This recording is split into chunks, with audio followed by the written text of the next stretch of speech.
හිරංගන හෝඩියේ තා කියන අකුර. මේ තියෙන්නේ හිරංගන හෝඩියේ තා අකුර.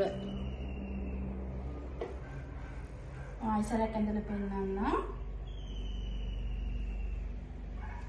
මේක මම රූප සටහනක් මගෙන් ලේසියෙන් මතක තියාගන්න ක්‍රමයක් කියලා දෙන්නම්. මම මේකට භාවිත කරේ මේ T අකුර විදියට. ඉංග්‍රීසි ඇල්ෆබෙට් එකේ සිම්පල් කැපිටල් T අකුර නෙමෙයි සිම්පල් T අකුර විදියට භාවිත කරලා මේ A අකුරක් විදියට තමයි මම භාවිත කරන්නේ.